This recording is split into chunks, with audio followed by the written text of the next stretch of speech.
গাছ আর আমিও চলে এসেছি আরও একটা নতুন ভিডিও নিয়ে। তোমরা সবাই বুঝতেই পারছো ইদানিং আমি ভীষণ ইরেগুলার, একদমই ঠিকঠাক করে ভিডিও দিতে পারছি না। তার কারণ হচ্ছে ব্যক্তিগত কিছু সমস্যা রয়েছে, যে কারণে মন মেজাজ কোনোটাই ঠিকঠাক নেই। যদিও সেটা একান্তই ব্যক্তিগত, তোমাদের সাথে আমি শেয়ার করতে চাইছি না। আর সে কারণেই মন মেজাজটা ঠিক ভালো নেই। আর মন মেজাজ ভালো না থাকলে কাজে কর্মে কোনোটাতেই দেখবে ঠিক সেই এনার্জিটা পাওয়া যায় না। তো যাই হোক, অনেক দিন পর আজকে তোমাদের সাথে আবারও একটা টেলি ব্লগ শেয়ার করছি। এই কয়দিনের মধ্যে অনেক কিছু হয়ে গেছে। সোনাই এই মুহূর্তে বাড়িতে নেই, সোনাই রয়েছে হালিশহরে। আমি শুক্রবার নাগাদ হালিশহরে রিনাদিদের বাড়িতে গেছিলাম। আমি আর সোনাই গিয়ে সোনাইকে রেখে আমি পরের দিন চলে এসেছি। ওই পরীক্ষা হয়ে গেছে, একটু ঘুরবে টুরবে এই আর কি। আর আমি চলে এসেছি, আর সোনাই আজকে আসবে, জামাইবাবু নিয়ে আসবে। আর শাশুড়ি মা বাড়িতে নেই, কালকে বদ্দা এসে নিয়ে গেছে। বড় মাসি শাশুড়ির হচ্ছে চোখ অপারেশন, ডানলপে থাকে, সেখানে শাশুড়ি মা 10-12 দিন থাকবে। ওখান থেকে তারপরে আবার যাবে হচ্ছে বদ্দাদের সাথে পুরী ঘুরতে। তো ভীষণ মজা, এই টাইমটাই সবাই টুকটাক ঘুরতে যাচ্ছে, মাও ঘুরতে যাচ্ছে।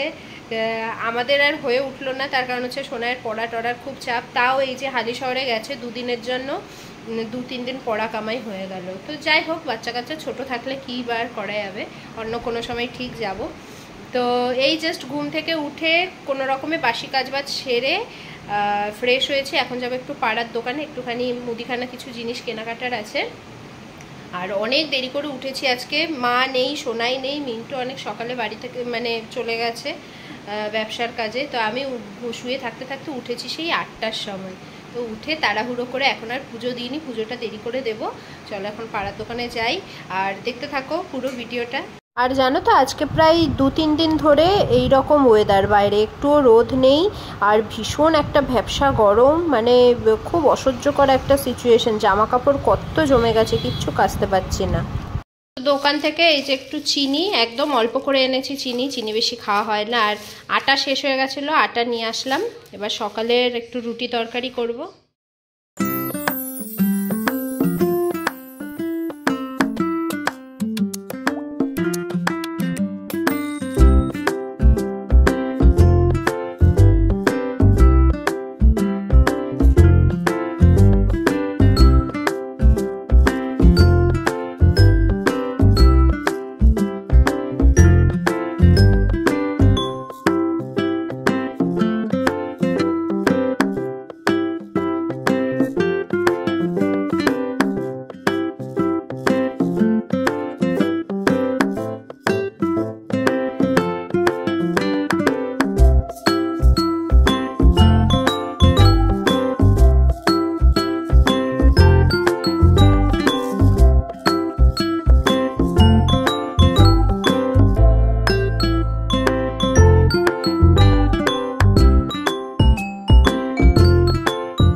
হটপটে গরম গরম রুটি হয়ে গেছে। আর একটু বাঁধাকপি করবো, এই যে বাঁধাকপিটা কেটে রেখেছি, কড়াইতে তেল চাপিয়ে দিয়েছি, বাঁধাকপি করে নেব রুটির সাথে।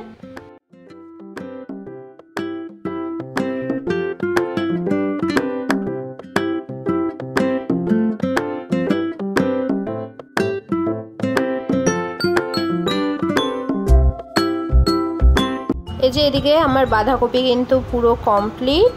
আর সোনাই না এই রুটি বাঁধাকপি খেতে খুব ভালোবাসে, ও আজকে বাড়ি নেই, তাই ওর কথাটা বারবার মনে পড়ছিল রান্না করতে করতে। তো রুটি হলেই বাঁধাকপি দিয়ে রুটি দিয়ে বেশ ভালো করে খায়, সব তরকারি দিয়ে রুটি দিয়ে খেতে চায় না। হালকা কিছু ওই পটল দিয়ে বা পেঁপে দিয়ে তরকারি করলে ও কখনোই রুটি দিয়ে খেতে চায় না, কিন্তু বাঁধাকপিটা হলে ও খুব ভালোবাসে। তো যাই হোক, এই যে মিন্টুকে দিয়ে দিলাম। সকালের খাওয়া দাওয়া আমাদের কমপ্লিট, এখন চলে এসেছি ওপরের ঘরে। ওপরের ঘরটা একটুখানি মুছবো, কটা দিন ধরে মানে একটু ঝোড়ো হাওয়া দিচ্ছে, তো জানলা দিয়ে সব ধুলো টুলোগুলো ওপরের ঘরে চলে আসছে।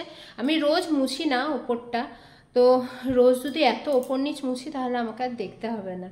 তো যাই হোক, খুব নোংরা হয়েছিল ওপরটা, ঝাড়টার দেওয়া কমপ্লিট হয়ে গেছে, এবার একটুখানি মুছে নেব। তারপরে রান্না আছে, রান্না বান্না করে পুজো দেওয়া বাকি রয়েছে। কটা বাজে এখন? 11টা 40 প্রায় বাজে।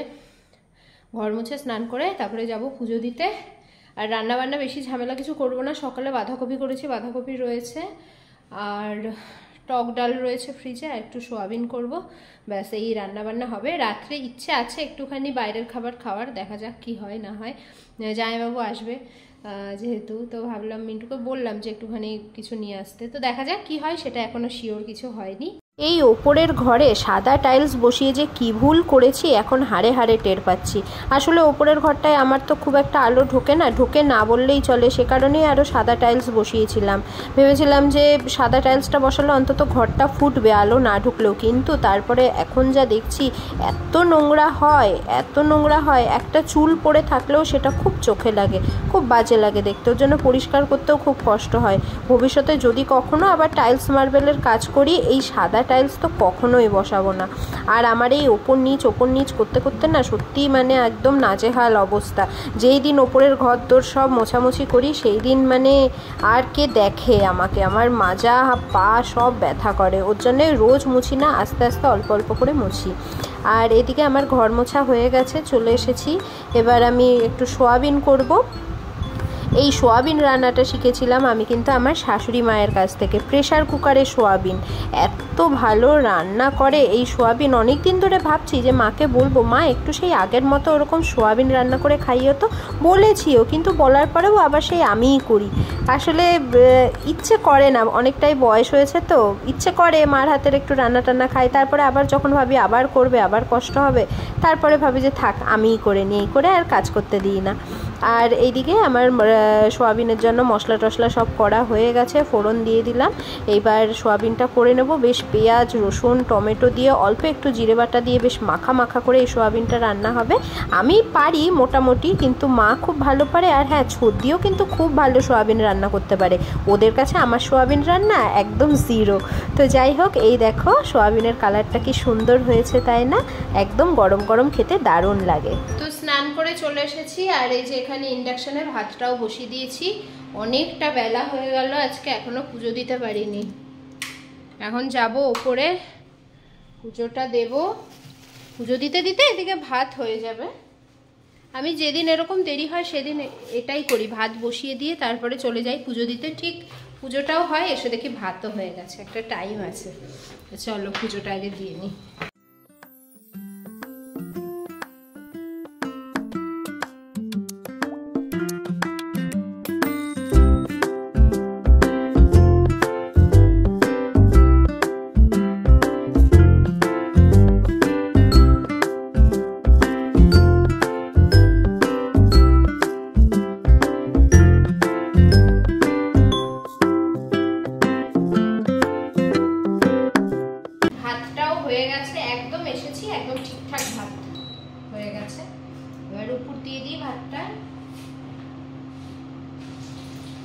এইদিকে আমার ভাতও হয়েছে, আর তারপরে দেখি মিন্টু বাড়ি নেই, ও কোথায় যেন বেরিয়ে গেছে। তো কি করব, আমার প্রচণ্ড আজকে খিদে পেয়ে গেছে। সকালবেলা তো সেরকম কিছু একটা মানে খাইনি ভারী কিছু, ওর জন্যে আমি আগে বসেই পড়লাম খেতে।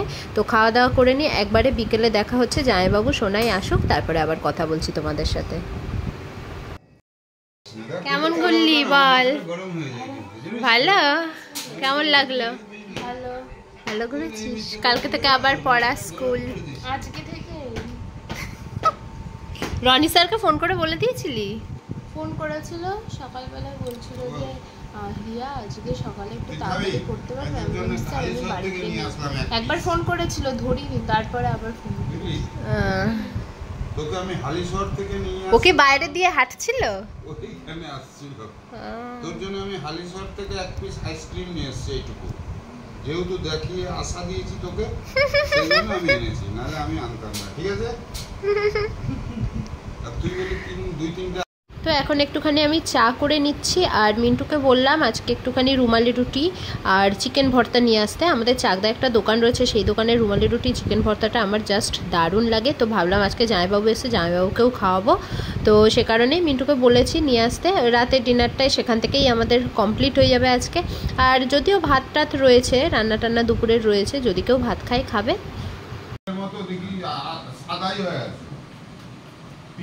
সাদা হয়ে গেছে, তখন আমি কাকে ধরবো? ওরা বিয়ে দেয়নি, বই টাইপের দেয়নি, ওটা তোমার ইয়ে। কি পুচকু? কি পুচকু? এটা কে? এটা কে? এটা কে?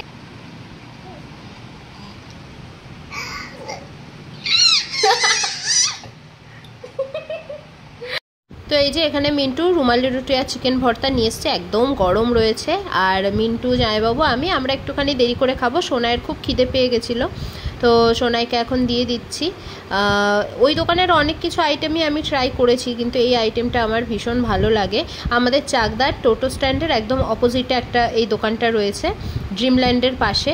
তো অনেক বড় দোকান না, বিশাল হাইফাই কিছু না, অনেক বড় বড় রেস্টুরেন্টকেও হার মানাবে এত সুন্দর রুমালি রুটি আর চিকেন ভর্তাটা। তো তোমরা যারা চাকদায় আছো তারা একবার ট্রাই করে দেখতেই পারো। দোকানটার নামটা এই মুহূর্তে মনে পড়ছে না, কিন্তু ওই বাস স্ট্যান্ড, যেটা বাস স্ট্যান্ডের ঠিক অপোজিটে, যত সম্ভব হাজি বিরিয়ানি টিরিয়ানি হবে এরকম নাম দোকানটার। তো এই যে দেখো চিকেন ভর্তাটা তো ফাটাফাটি লাগে আমার এই দোকানের।